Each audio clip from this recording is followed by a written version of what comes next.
J'ai été violée à 20 ans. Cet homme qu'on a retrouvé très vite et qu'on a envoyé en prison très vite et qui a fait 3 ans de détention provisoire, il a donc été acquitté 3 ans plus tard. Et en fait, en écrivant ce livre, je me suis rendu compte qu'avec les années, j'avais fait avec cet événement. En revanche, le procès se solde par un acquittement, la pilule, elle passait toujours pas. AVS avec Philippe Robichon. AVS, ça veut dire à votre santé. Bonjour et bienvenue pour une nouvelle journée santé sur Beurre FM. Bonjour Nadia. Bonjour Philippe, bonjour à toutes et à tous. Sage-femme et sexologue clinicienne. Notre invitée aujourd'hui, je vous laisse la présenter. Nous recevons aujourd'hui Julia Foyce. Bonjour.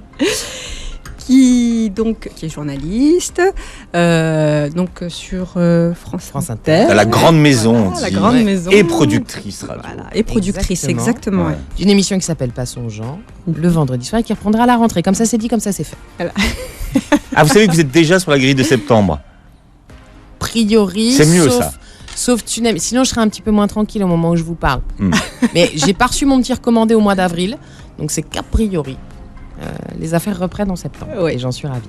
Bien, très vous bien. Êtes là pour parler d'un livre, alors qui est sorti avant un autre tsunami, puisque avant la crise sanitaire, ou pendant la crise sanitaire. Non, juste avant, j'ai eu, sur ce coup-là, j'ai eu beaucoup de chance parce qu'il est sorti 3 semaines avant, donc on a eu le temps d'en parler un petit peu. Et ça s'appelle « Je suis une sur deux » aux éditions Flammarion. Une femme sur 2 en France aujourd'hui subira au moins une forme de violence sexuelle au cours de sa vie. Et si on lève la tête et qu'on se retourne autour de nous, comme vous le dites, ça veut dire qu'une femme sur 2 a déjà été victime. Alors ça veut dire que y en a au moins une entre Nadia et moi, et en tout cas moi c'est sûr puisque j'écris là-dessus. Donc ça veut dire que peut-être Nadia non, peut-être Nadia oui, parce que 1 sur 2 c'est le minimum. Hein. Oui. Voilà. Et la question c'est de savoir pourquoi ça arrive en France. Donc dans votre livre, vous balancez votre viol. Le viol dont vous avez été victime il y a 20 ans à peu près. Oui, c'est ça. À Avignon. Un peu plus, ouais. J'avais 20 ans. Je faisais un job d'été. J'étais hôtesse d'accueil au Festival d'Avignon. Et c'est marrant parce que vous dites dans votre livre que quand vous avez commencé à écrire votre livre, les premières pages, ça a été très vite. Ah oui. Et puis un soir, vous tombez sur un reportage sur Arte. Ouais. Enfin, sur l'annonce d'un reportage sur Arte. Vous voyez le reportage sur Arte, qu'est-ce que ça a changé dans l'écriture de votre livre ? Ça a changé dans le « à quoi bon ?» C'est-à-dire que donc, j'ai été violée à 20 ans, 3 ans après. Cet homme qu'on a retrouvé très vite et qu'on a envoyé en prison très vite et qui a fait 3 ans de détention provisoire, qui a fait X demandes de remise en liberté qui ont toutes été refusées tellement il sentait la culpabilité à plein nez. Il a donc été acquitté 3 ans plus tard. Et en fait, en écrivant ce livre, je me suis rendu compte que le viol en lui-même, finalement, bien sûr que j'accepterai jamais. Bien sûr que j'aurais préféré une vie sans. Mais que finalement, ma vie avec, je me la suis faite et qu'elle me plaît, cette vie. Elle me ressemble, elle me va très bien. Je l'aime, ma vie, aujourd'hui. Et je me suis rendu compte qu'avec les années, avec un bon paquet de séances chez le psy, mais aussi beaucoup d'amour et de bienveillance et d'écoute de la part de mes proches, j'avais fait avec cet événement. En revanche, l'acquittement, le procès se solde par un acquittement, ça, la pilule, elle passait toujours pas. Parce que ça veut dire quoi ? Le viol vous fait dire que, ok, vous vivez dans un monde où ça arrive. L'acquittement vous fait dire que vous vivez dans un monde où on a le droit de vous faire ça, puisque c'est validé, puisque c'est cautionné, puisqu'il n'est pas condamné, et que, comme lui, dans 99% des cas, les violeurs s'en sortent. Faut le savoir, en France, aujourd'hui, en 2020, on en est là. Donc, pour moi, l'acquittement était beaucoup plus difficile à encaisser parce que c'est la réponse de l'institution et cette réponse, c'est on s'en fout en fait, ce qu'on t'a fait. On s'en fout, on te croit pas, on t'écoute pas, ou on se dit que c'est pas si grave. Donc ça a été beaucoup plus dur. Et effectivement, quand j'ai vu ce documentaire merveilleux, elle l'a bien cherché de Laetitia Onona sur Arte, au moment de l'écriture, en fait, c'est le moment où je me suis arrêtée d'écrire parce que je me suis dit à quoi bon ? C'est-à-dire qu'elle écrivait, elle filmait des victimes dans leur parcours policier et judiciaire du dépôt de plainte jusqu'à la cour d'assises. Elle les filmait 20 ans après le parcours que moi j'avais fait. Et je me rendais compte à des phrases qu'elles entendaient, ces filles-là, comme le fameux « elle l'a bien cherché », ces phrases-là, elles les entendaient toujours. Ça voulait dire que 20 ans après, rien ne bougeait. Et à ce moment-là, j'ai été prise d'un profond découragement et je n'ai plus pu écrire. Alors ça n'a pas duré très longtemps, mais ça a été le moment du livre où je me suis dit « à quoi bon ?» Et il est terrible ce « à quoi bon ?» parce qu'en fait, ce qui nous fait tenir, et moi, ce qui me fait lever, ce qui nous fait tenir tous, c'est l'espoir. en ce qu'on veut, mais l'espoir. Et moi, ce qui me fait tenir le matin, c'est que je me bagarre et que depuis que cette histoire m'est arrivée, je me bagarre et que mon combat, c'est cette permissivité autour du viol, c'est ce permis de violer qui existe en France. Et quand on se dit, quand on vous enlève l'envie de... Et dans le monde, bien entendu. Mais justement, on a tellement tendance à taper sur les pays du Sud, à pousser des cris d'orfraie en disant « Oh là là, mon Dieu, comme qu'est-ce qu'ils traitent mal leurs femmes ?» Moi, je dis juste, en fait, oui, très bien, vous avez Balayons raison, devant notre porte. Mais on va commencer par chez nous, on a déjà pas mal de boulot. Donc c'est pour ça que je parle de la France, mais bien entendu, les chiffres sont affreux partout. Ce que je veux juste dire, c'est que au moment où je me dis à quoi bon, c'est aussi toute mon énergie qui m'est enlevée. Je dis moi, mais c'est pareil pour toutes celles et tous ceux qui se battent sur ces sujets-là. Et ce jour-là, j'y crois plus. Et c'est terrible un jour de se lever le matin et de plus y croire. Et c'est ce qu'a fait ce film et ce documentaire, et c'est ce que m'a fait le verdict. Il y a une punchline. Hein. Qui a supporté l'extraction d'une dent de sagesse sourira pendant son détartrage. Oui, mais parce que je peux pas m'empêcher. Alors pardon. Ça, moi, j'aimais la punchline, mais qui tombe bien finalement. Alors il y en a plusieurs d'ailleurs. Hein, beaucoup d'humour. Je peux pas m'en empêcher. C'est plus fort que moi. Ça tient debout l'humour. Ça tient debout. Oui. C'est ce qui vous permet de faire un pas de côté par rapport au réel, qui est parfois terrible à supporter si on le prend de front. Quand on fait un petit pas de côté, il est plus gérable. Mais ce qu'on comprend à la lecture de votre livre, c'est que l'après-viol est plus difficile à écrire pour vous que ce qui s'est passé dans la voiture avec votre violeur. Ce qu'on comprend de ce que vous en dites. Avec le violeur. Le violeur. J'allais vous le dire, pardon Philippe, de vous reprendre là-dessus, mais on me dit souvent votre violeur. En fait, moi, ils m'appartiennent pas, ces deux-là. Ils sont pas à moi, j'en veux pas. Donc, je préfère la périphrase, le viol que vous avez subi ou l'homme qui vous a violé. Encore que la notion d'homme à son encontre soit un peu... Bref, pour être sujette à caution. Mais le monstre, ça marche pas non plus parce que est monstrueuse qui est rare. Et il se trouve que les hommes qui violent, ils sont pas rares du tout, et qui sont nos voisins de palier, quoi. Donc en fait, monstre, ça marche pas non plus, même ou des membres de notre famille. Bien sûr, c'est dans 90% des cas, les victimes connaissent celui qui les viole. Donc monstre, c'est monstrueux ce qu'ils font, mais par contre, eux sont pas des monstres puisque c'est des comme tout le monde, quoi. C'est des comme nous. Donc c'est vrai, pardon, mais j'utilise des périphrases comme ça parce qu'en fait, le viol, c'est son viol à lui, ça a été son truc à lui de me violer. Moi, c'est pas le mien de viol. Moi, j'en veux pas de ce truc-là. Mais en tout cas, là où vous avez raison, c'est qu'effectivement, ce viol-là, je dis pas que ça a été simple à écrire. Hein. Et il m'a quand même fallu 20 ans avant d'écrire. Mais c'est vrai que j'éprouvais une forme de jubilation à l'écrire, non pas malsaine du tout, mais au contraire parce que tout à coup, je reprenais le pouvoir puisque je mettais mes mots sur ce qu'il m'arrivait et qui était une histoire finalement qu'on m'avait imposée. Ce qui m'a, moi, interpellé quand j'ai lu votre livre, c'est que vos souvenirs sont intacts. Et que, alors qu'on entend souvent dire des victimes qu'à un moment donné, il y a une dissociation et que cette histoire, elles finissent par l'enfouir quelque part. Et le fait que vos souvenirs soient intacts, c'est quelque chose qui vous a beaucoup desservi, notamment lors du procès, et qu'on vous a reproché. Oui. Alors, il faut savoir que, globalement, quand vous avez été violée et que vous débarquez en cour d'assises, vous êtes perdante. Hein. Donc, en gros, que vous ayez une mémoire à trous ou que vous ayez une mémoire chirurgicale, ça jouera contre vous. Quoi qu'il arrive, puisque à l'arrivée, je le répète, 1 à 2% seulement des viols débouchent sur une condamnation. Donc, la règle en France, en 2020, c'est l'acquittement. Non, mais d'accord. Moi, on me l'a reproché. Non, mais la question, c'est de savoir, là, vous parlez de la totalité des viols, mais sur les viols qui vont en cassation, combien sont condamnés? Non, c'est ça les chiffres. C'est vraiment que 2%. Vous avez ces chiffres-là. Entre 1 et 2%, oui. 1 à 2% des viols débouchent sur une condamnation. Ah oui. Ah non, on est très très loin du compte. Alors, vous voyez, moi, je pensais que c'était parce que très peu de femmes portaient plainte que finalement on n'avait qu'un ou deux pourcentages de violeurs condamnés, vous voyez. Non, vous avez effectivement très peu de femmes qui portent plainte, mais l'écrasante majorité, vous avez 10% des femmes, oui c'est ça, 8 à 10%, suivant les estimations, c'est 8 à 10%. Et ces plaintes-là, en fait, ne débouchent pas sur des condamnations parce que dans 73% des cas, elles sont classées sans suite. C'est ça. Donc en gros, on nous dit il faut parler, mais même quand on parle, on nous écoute pas. Donc il faut bien sûr continuer à parler, hein, c'est pas l'idée, mais il faudrait aussi que quelques oreilles se débouchent. Mais pourquoi on vous reproche d'avoir trop de mémoire? Enfin, en quoi ça peut desservir la victime? Alors on a trouvé ça bizarre, parce que vous savez que de toute façon, les victimes de viol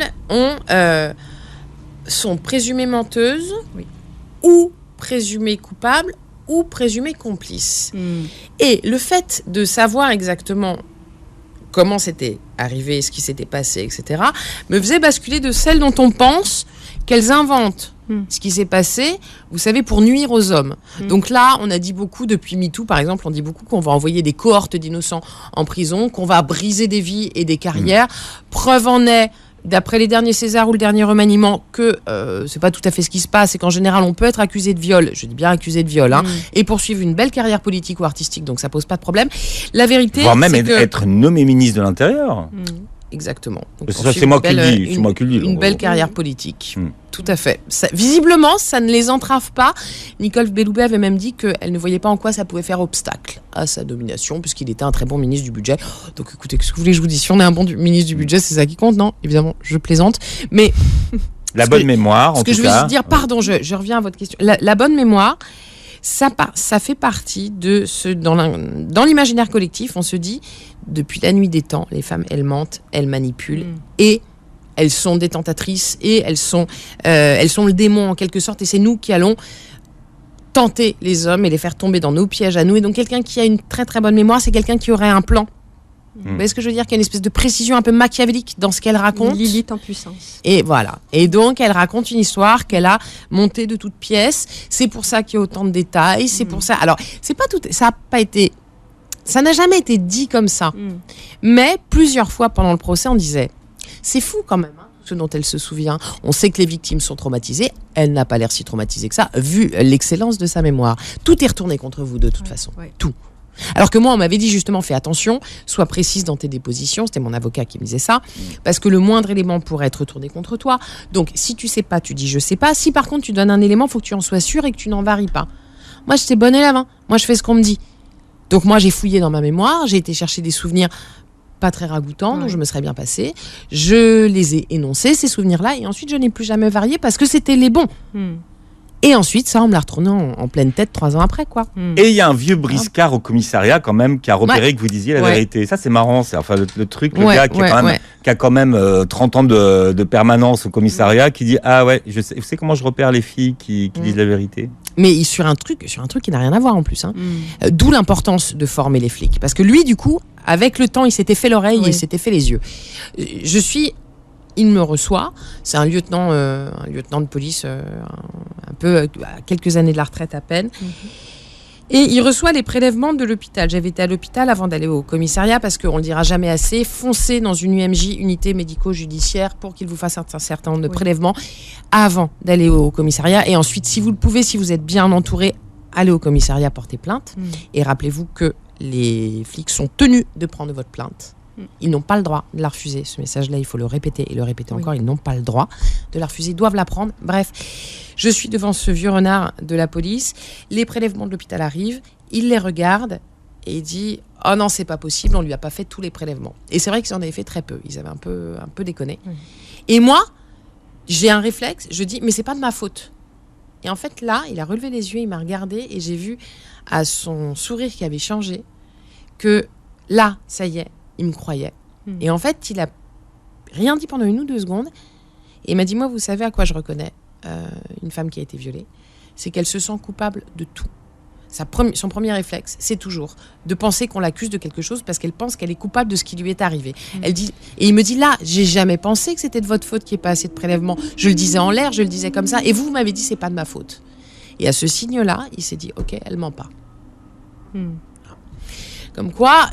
Il y a quand même dans la police quelques éléments sur lesquels on peut compter. Encore faut-il qu'ils aient été formés. Julia Foy, c'est notre invitée aujourd'hui. Nadia El Bougaïla. Je suis 1 sur 2 aux éditions Flammarion. C'est votre histoire qui est arrivée il y a 19 ans. C'est presque l'anniversaire. Ah non, j'adore que vous me rajeunissiez, mais c'est arrivé il y a 23 ans. 23 ans. Ah oui ? Pourquoi je dis 2001, moi ? Mais parce que je ne sais pas. Je sais pas. Donc 23 ans. Non, parce que vous avez l'air tellement jeune, c'est pour ça. Voilà, c'est ça. En tout cas, c'était un 24 juillet. Vous avez même l'heure précise, vous vous en souvenez. Il y a des questions d'enfants qu'on peut se poser. Ça fait quoi d'être violé ? Qu'est-ce qu'on répond à ce genre de questions ? Ou c'est quoi être violé ? C'est comme une déflagration à l'intérieur de vous. C'est-à-dire qu'après, il reste votre enveloppe corporelle, mais à l'intérieur, vous êtes en lambeaux. Toute votre vie, Vous décrivez bien cette déflagration. Cette déflagration dans votre livret. C'est comme si on fait éruption en vous et on vous cambriole de l'intérieur, quoi. Donc il y a beaucoup de gens qui disent j'ai subi un cambriolage, c'est comme si j'avais été violée. Moi c'est pas comme si j'ai été violée tout court. Donc vous imaginez ce que ça vous fait un cambriolage. Je pense que vous pouvez imaginer ce que. Et vous prenez l'image entre voleur et violeur, il y a une lettre. Et ça change tout. Et ça change tout. Ça change tout parce que parce qu'en fait quand on vous vole, vous dites j'ai été cambriolée. La première question qui vient, c'est pas mais qu'est-ce que tu as fait pour être cambriolé? Mais t'avais laissé la porte ouverte ou pas? Mais tu m'as pas mis une serrure 5 points? Mais pourquoi t'étais pas là chez toi ce jour-là? Tu sais très bien que c'est des jours pendant lesquels les voleurs rôdent, etc. C'est pour ça qu'il t'a cambriolé. Le vol, ça n'arrive jamais. On vous dit tout de suite « Oh merde, mon pauvre, ma pauvre !» Le viol, c'est très rare que la première réaction soit une réaction d'empathie. Tout de suite, on vous met à distance en disant « Mais comment tu t'es démerdé ? Mais pourquoi tu traînais là ? Mais pourquoi tu t'es habillé comme ça ? Et t'avais bu ou pas ?» Sauf que vous, les premières personnes que vous croisez pour parler de justement après le viol ont énormément d'empathie. Ouais. Que ce soit Richard qui vous accueille Ouais. ou vos parents. Ouais. Déjà tout de suite, ils comprennent ce qui vous arrive. Ah non, mais la chance exceptionnelle et qui fait que ensuite j'ai eu cet après-là, qui fait qu'aujourd'hui je suis là, qui fait que j'ai écrit ce livre, qui fait que j'ai cette émission sur France Inter, ce qui fait toute la différence, c'est le tout premier cercle. Moi, j'ai eu une chance merveilleuse d'avoir les parents que j'ai eus, que je pourrais mettre en location d'ailleurs, tellement ils sont ils commencent à être un peu vieux maintenant, donc je sais pas si j'en tirerai beaucoup d'argent, mais ils sont vraiment très très bien. Non, mon père est plus là, mais en période de post-Covid, il y a des gens qui voudraient faire garder leurs enfants, donc ça se loue bien les grands-parents, allez-y. Donc ils ont été exceptionnels, et Richard aussi.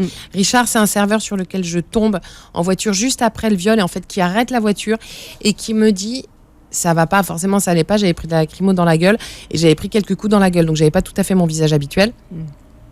Et il me pose la question, il me dit est-ce que tu as été violée? Je sais même pas à quel moment ça a pu lui traverser l'esprit, mais il m'a sauvée. Pourquoi? Parce que je n'ai pas eu à raconter, j'ai pas été la première à prononcer le mot viol, j'ai juste eu à dire oui, parce que quelqu'un en face a eu le courage de me poser la question et il a eu le courage d'entendre ma réponse, et ça change tout. Parce que du coup, et après c'est lui qui m'a dit tu vas appeler tes parents, qui m'a conduite à la cabine téléphonique. Donc ça, c'est comme je dis dans le livre, c'est un peu c'est vintage. C'est ça, c'est mon petit instant vintage du ça récit. Vous date. C'est la cabine téléphonique. Donc j'étais dans la cabine téléphonique, il me dit il faut que tu appelles tes parents. Et j'appelle ma mère et je lui dis, en fait, je rentrais chez eux quand c'est arrivé. Et donc je lui dis pardon, on n'avait pas les portables, donc elle savait pas pourquoi j'étais pas arrivée. Je dis maman, je vais pas rentrer ce soir. Il m'est arrivé un petit pépin et je comptais leur dire le lendemain. Et je pense que si j'avais laissé passer la nuit dessus, je n'en aurais rien dit.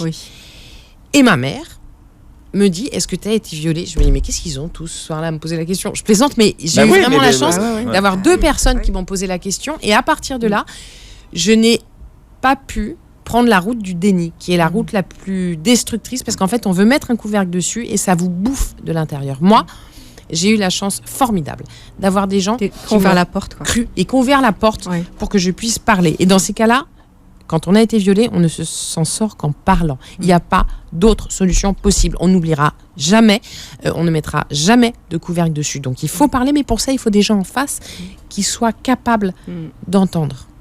Et moi, ça a été mon cas. Alors il y a une définition, être violé, c'est faire l'amour alors qu'on n'en a pas très envie.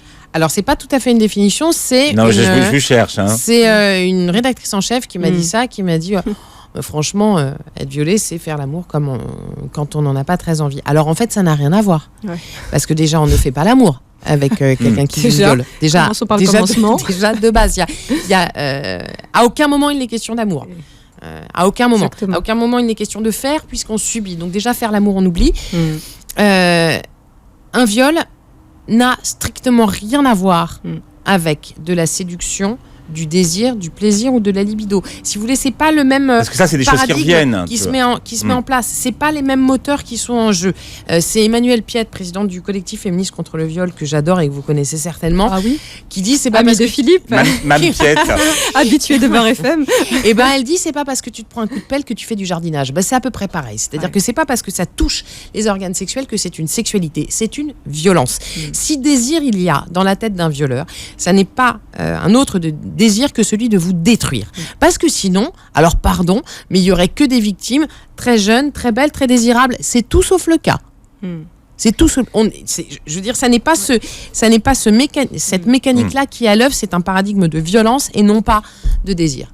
Comment vous expliquez qu'aujourd'hui, dans la société, on ne soit pas tous d'accord sur la définition d'un viol et sur ce que ça fait, les dégâts que ça fait sur la personne qui est violée? Il y en a qui disent encore, vous savez, le plus grand fantasme des femmes, c'est d'être violée. Oui. C'est ça. Alors moi, je répondrais que déjà, entre le fantasme et le passage à l'acte, il y a quand même un énorme gap. C'est ça. Moi, j'en sais rien. Je peux fantasmer de me frotter un platane et ne jamais le faire. Je veux dire, ça fera pas de moi une platane loveuse. Donc, il y a quand même une petite différence là-dessus. Il y a une petite marge quand même de manœuvre.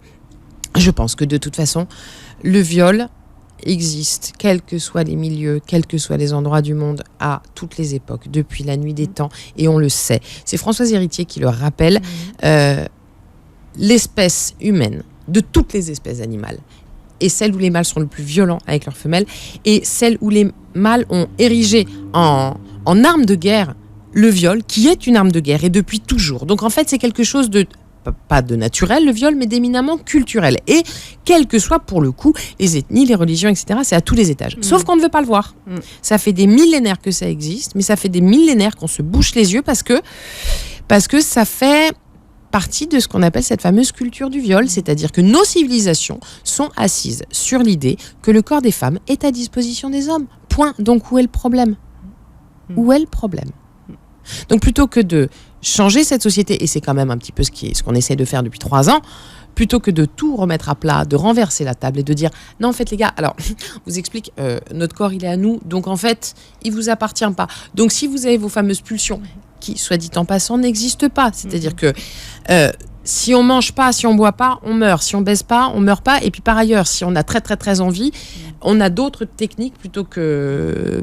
Et là, je me tourne vers vous, Nadia, mais je crois qu'il y a d'autres possibilités, plutôt que de se servir du corps d'une femme qui passerait par là. Donc, il n'est pas question de pulsion, il n'est pas question de besoin. D'ailleurs, les hommes devraient se révolter de cette essentialisation. Ça les fait passer pour des animaux en rut qui auraient la maturité affective d'un chiot, qui serait incapable de se retenir et qui serait obligé de culbuter tout ce qui passe au moment où ça passe. Enfin, moi, je serais un mec, j'aimerais pas trop le portrait qu'on fait de moi. J'aimerais me dire que j'ai aussi éventuellement un cœur, un cerveau, une éthique, enfin des choses comme ça.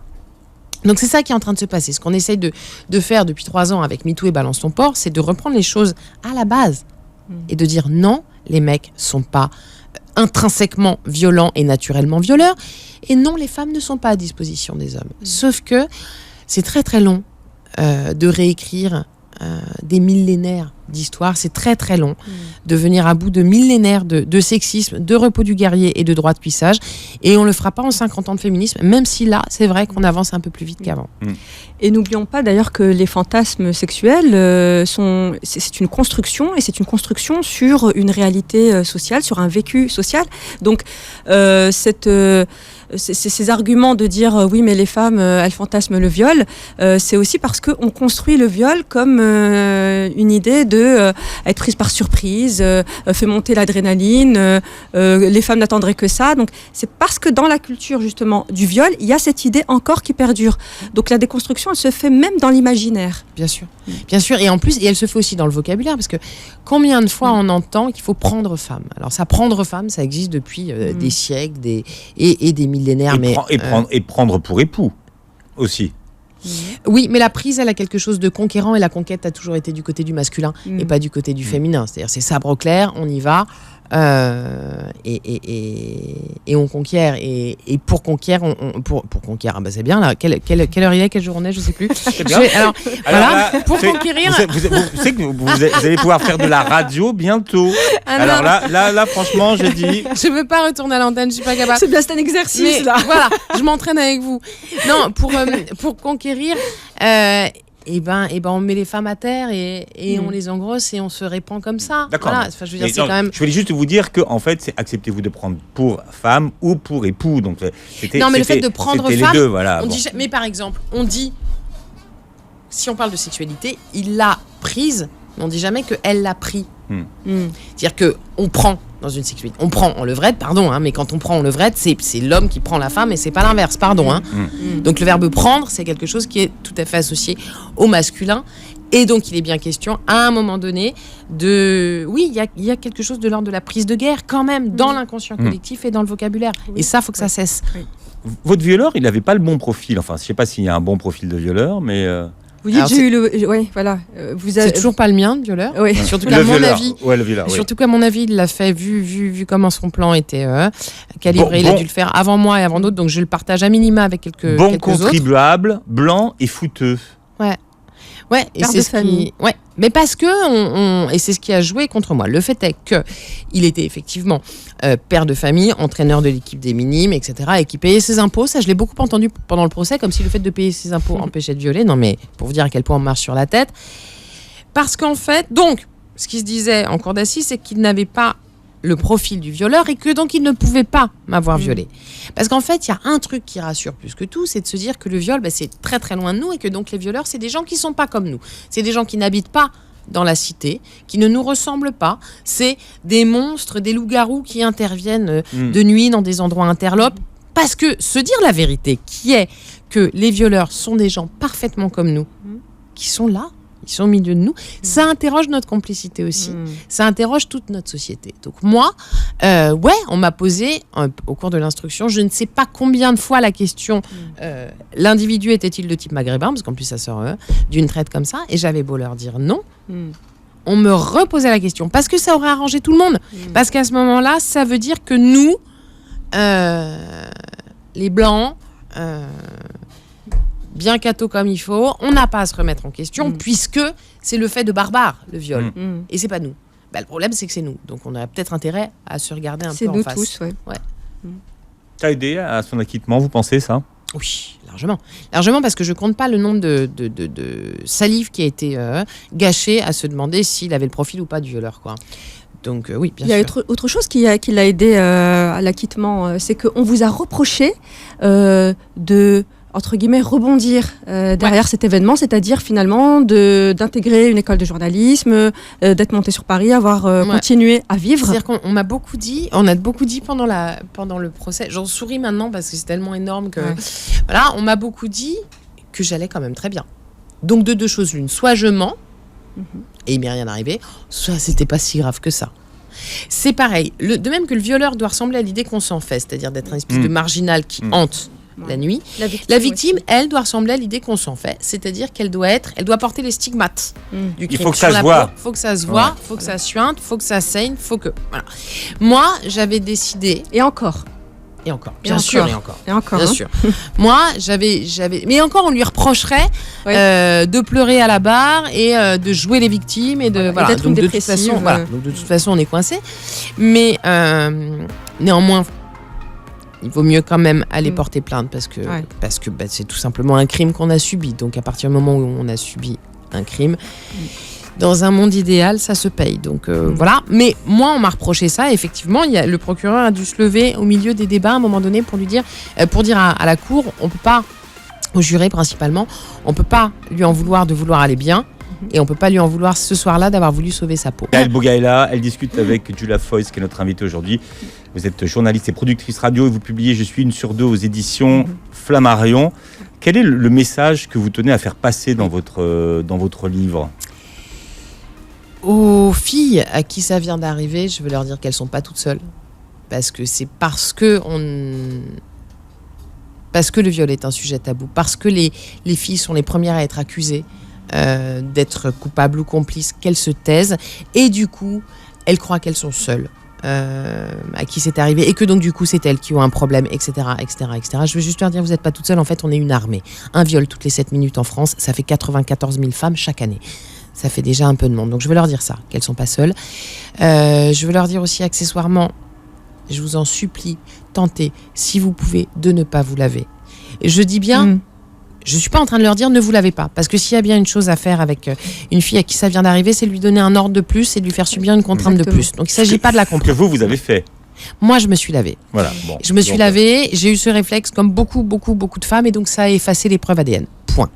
Donc si vous pouvez, je m'adresse à celles qui nous écoutent, si vous pouvez résister à cette tentation-là, passez dans une unité médico-judiciaire et ensuite lavez-vous tant que vous voulez. Mais si vous pouvez... J'ai un message pour leurs proches aussi, J'ai envie de leur dire qu'ils ont le pouvoir de les fracasser une deuxième fois ou de les aider à se remettre debout. Donc vous faites comme vous voulez. Mais quand votre sœur, votre petite amie, votre mère, votre amie vient vous voir et trouve le courage immense de vous dire « j'ai été violée », tendez-lui les bras, tendez-lui l'oreille, consolez-la, écoutez-la, prenez le temps de l'entendre et croyez-la. Parce que vraiment, quand on sait ce qu'on prend dans la gueule quand on dit qu'on a été violé, si on a le courage d'affronter ça, c'est qu'a priori, c'est vrai, c'est qu'a priori, le moteur, il est vraiment puissant. Donc, pour moi, il y a une présomption de crédibilité. À chaque fois qu'une femme dit « j'ai été violée », je commence par la croire. Il y a ce mythe de la fausse plainte. C'est dans 2 à 8% des cas, une femme qui porte plainte pour viol n'a pas été violée. Ça veut dire que 9 fois sur 10, elle l'a effectivement été. Donc quelqu'un qui vous le dit, tendez-lui l'oreille, tendez-lui les bras, consolez-la, aidez-la à se remettre debout, et notamment en la croyant. Voilà. Vous dites que le combat de l'après-viol, c'est un combat entre toi et toi. Oui. Ben parce que ces stéréotypes sur le viol, sur la fille qui l'a bien cherché, sur la culpabilité, etc.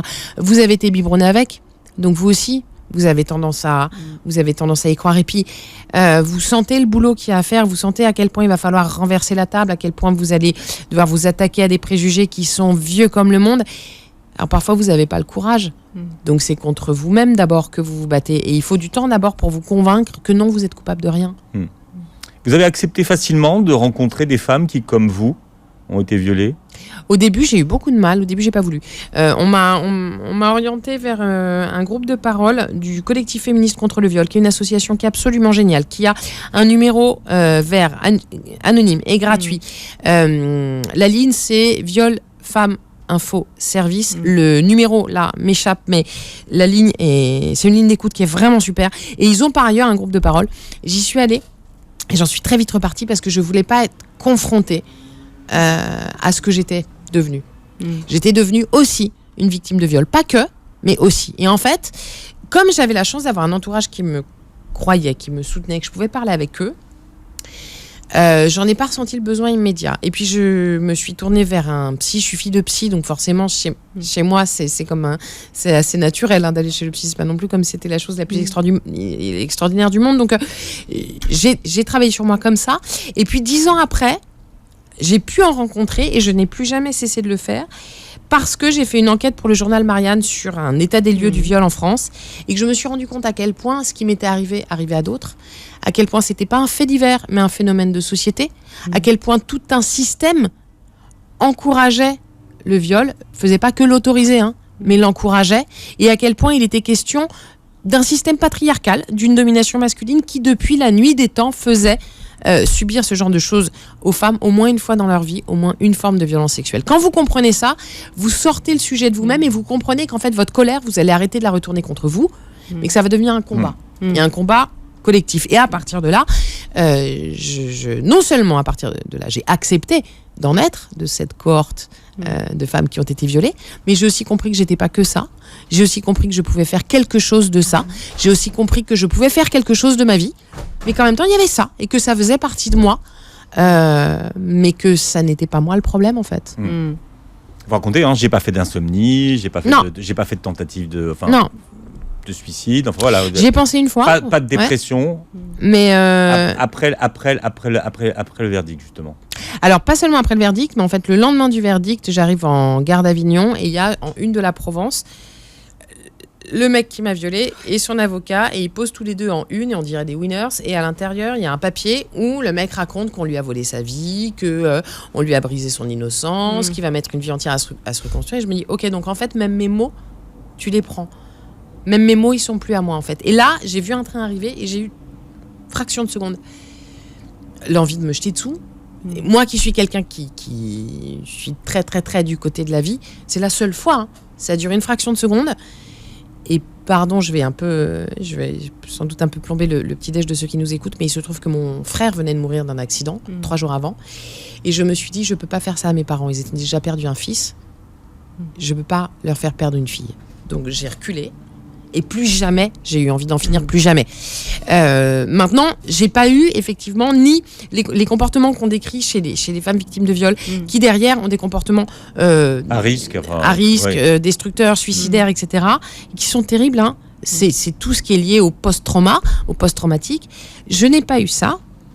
Mais parce qu'encore une fois, moi, j'ai eu l'entourage qui m'a cru et qui m'a écouté. Donc, j'ai pas eu à retourner cette violence contre moi, puisqu'au contraire, j'avais des gens qui étaient prêts à m'entendre. Donc, ça a fait toute la différence. Donc, ceux qui nous écoutent, là, peuvent faire absolument toute la différence avec les femmes à qui ça arrive. Voilà, c'est comme à France Inter, vous voyez, vous avez un écran qui s'allume et là on voit le numéro de viol Femmes Info Service. Et qui est le 0800 05 95 95 0800 05 95 95. Il n'y a que des gens très très bien qui vous orienteront, qui vous écouteront déjà et qui vous orienteront vers des endroits où vous pourrez être soutenu, épaulé, guidé dans vos démarches judiciaires si besoin était. Enfin bref. Il ne faut pas rester seul avec ça, il faut appeler. Oui. Pas rester seul avec ça, puis vous l'avez dit très justement, comme c'est tout un système qui doit changer, les personnes qui entourent ou qui entoureraient une femme victime de viol, à elles aussi de déconstruire les idées reçues et l'imaginaire qu'ils ont de ce que peut être une femme qui a subi un viol. Mais c'est-à-dire que le problème, c'est qu'il y a un boulot gigantesque à faire qu'on doit tous entreprendre, qui touche tous les étages de la société. C'est-à-dire qu'il faut des sous pour former les flics, pour former les médecins, pour former les avocats, les juges, tous ceux qui peuvent contacter dans leur vie professionnelle, entrer en contact avec une victime. Et puis nous, il faut déconstruire aussi, et déconstruire la base qui est cette idée de la femme menteuse et tentatrice, qui est cette idée du corps des femmes à disposition des hommes, qui est cette idée que la puissance virile se mesure au nombre de conquêtes. Enfin, c'est tout ça, il faut faire un travail collectif. Et très tôt aussi, c'est-à-dire que l'éducation nationale est concernée aussi par ça. Déconstruire les stéréotypes, enfin ça commence très très tôt. Ah ben moi j'ai un neveu qui m'a dit à 4 ans, il m'a dit hyper fier, il m'a dit moi j'ai un zizi et toi t'as rien. Je me suis dit ok, on va discuter, hein, et puis ça démarre maintenant. Non mais c'est vrai, c'est-à-dire que ça part de là. Oui. C'est-à-dire l'idée que nous les femmes on est un vide, on est un rien, on est un trou béant qu'il faudrait combler, mais à quel moment on n'a rien fait. Manque de quelque chose. C'est ça, qu'on a besoin, qu'on attend. On attend la semence divine. Non, mais ça va. Je veux dire, c'est à 4 ans qu'il faut commencer, oui. Pas commencer la semence divine. Vous lisez trop Virginie Despentes, hein, tout de suite. Hein.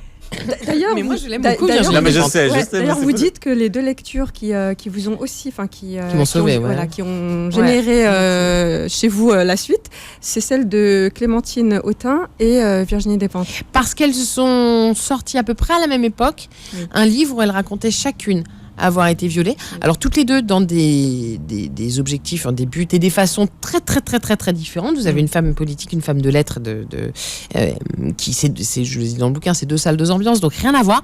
Mais il se trouve que pour la première fois, j'étais confrontée à des femmes pour lesquelles j'avais déjà beaucoup d'admiration, qui étaient combatives, qui avaient la tête haute, qui avaient le verbe haut aussi, et qui racontaient publiquement qu'elles avaient été violées, et non seulement elles n'avaient pas l'air d'en avoir honte, mais en plus elles en avaient fait un combat. Et pour la première fois, moi, 10 ans après ce qui m'était arrivé, je voyais ça. Je voyais des combattantes, je voyais des résistantes, et je voyais des femmes, mais au-delà de vivantes, quoi. Elles étaient d'une puissance et d'une beauté, dans tous les sens du terme, qui était galvanisante, en fait. Et à ce moment-là, je me suis dit, ah ok, donc en fait, je peux me battre, je suis pas obligée d'avoir honte d'en parler, je peux même le dire, et je peux même en faire une arme de combat pour que ça cesse. Parce que, en fait, ça peut cesser, les violences sexuelles. Ça peut s'arrêter. Puisqu'on n'a pas ça dans les gènes, a priori, on devrait pouvoir s'en débarrasser. Parce que la honte aussi ne doit pas être du côté des femmes, mais plutôt dans l'autre camp. Mais moi, ce qui me rend dingue, c'est qu'à chaque fois que vous entendez parler d'une histoire d'agression sexuelle ou de violence sexuelle, faites attention. Vous verrez que la première question qu'on pose, elle est sur le comportement de la victime. Quelle heure il était ?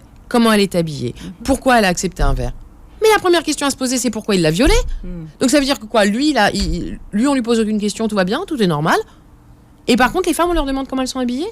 Mais on marche sur la tête, en fait. On marche sur la tête. Et en plus, là où c'est grave, c'est qu'en fait, on a un stock d'indignation qui est à peu près déterminé. Donc le temps qu'on passe à s'indigner pour une tenue, pour une heure, pour un verre d'alcool, c'est de l'indignation qu'on n'aura pas pour celui qui a violé. En attendant, le viol, le crime, il est de ce côté-là, de son côté à lui et pas de son côté à elle. Et je dis bien lui et elle parce que, pardon, mais si on prend les viols sur adultes, 96% des victimes sont des femmes, 98% des violeurs sont des hommes. D'ailleurs, pour illustrer votre histoire, ça s'est passé avec un cutter sous la gorge. Ouais. Et vous racontez qu'après, vous avez fait un truc incroyable. Vous pensiez à votre autoradio. Oui. C'était peut-être ça votre façon de se dissocier, Ouais, finalement. Voyez alors j'ai eu une dissociation. Pour le coup, la dissociation, je l'ai vécue. J'ai pas eu l'amnésie traumatique parce que j'ai pu raconter mon histoire. On peut se dissocier sans avoir d'amnésie. Hein. Oui. Enfin, genre ça aussi, il faut que les gens le comprennent. Hein. Oui. Moi, j'ai vécu cette dissociation. Alors, ce qu'on appelle la dissociation, c'est au moment où on vous viole, ce qu'on vous fait est tellement intolérable que votre cerveau s'en va très très loin. Parce que sinon il grille en fait. Donc vous faites disjoncter plutôt que de griller. Bon. Donc le cerveau part très très loin et il y a une espèce de super conscience qui gère. Et en particulier dans le type de viol que j'ai subi, c'est-à-dire en même temps, à mon avis ça arrive à peu près partout à chaque fois. Mais en gros, c'est d'une violence qui est complètement dingue. Au début, vous vous débattez, vous hurlez. Et puis à un moment donné, vous avez cette conscience que si vous continuez à hurler, vous allez mourir. Donc c'est pas oui, j'ai envie d'être violée, mais par contre c'est non, j'ai pas du tout envie de mourir en fait. Et ce réflexe-là, il est normal. Moi, non, j'ai pas eu envie de mourir à 20 ans dans un champ, tué par un mec qui venait de me violer, que je connaissais ni d'Ève ni d'Adam et qui avait décidé de me détruire ma vie. Moi, ça a été non. Donc quand j'ai compris que le choix que j'avais, c'était pas viol ou pas viol, mais c'était mort ou viol. Alors je sais, c'est la peste ou le choléra, c'est pas un choix que j'adorais faire. Et c'est pas vraiment un choix, c'est un choix dans le non-choix, on va être très clair. En fait, j'ai cédé. J'ai pas consenti. À aucun moment, j'ai eu envie d'être violée. Parce qu'on vous a demandé pourquoi vous êtes laissé faire, c'est ça le truc après. Mais parce qu'on le demande à toutes les victimes. Parce qu'on vit nos textes religieux et donc nos inconscients collectifs sont faits sur... et ça, c'est Despentes qui le dit très bien dans King Kong Theory. Elle dit en fait, toutes les saintes sont des femmes qui ont préféré être violées plutôt que d'abdiquer de leur vertu. Donc en gros, pour être une sainte, il aurait fallu que je meure. Ouais. Et ben non, j'ai pas eu envie. Donc oui, à un moment donné, j'ai pas eu envie d'être violée, mais j'ai eu envie de vivre. Donc vous cédez, vous ne consentez pas, jamais, au grand jamais. Nicole Mathieu le dit, céder n'est pas consentir. Non, j'ai cédé, mais parce que j'ai pas voulu mourir. Point. Voilà, toute cette histoire, vous la racontez dans votre livre. Je suis une sur deux aux éditions Flammarion. Vous réécoutez l'émission en podcast sur beurrefm.net. Vous regardez l'émission sur la chaîne YouTube de Beurre FM. Merci d'avoir été avec nous, Julia. Merci à vous. Bien, très facilement et avec humour et en même temps sérieux sur le sujet. Merci beaucoup. Merci pour votre invitation. Merci de votre écoute et Nadia, on vous retrouve mardi prochain.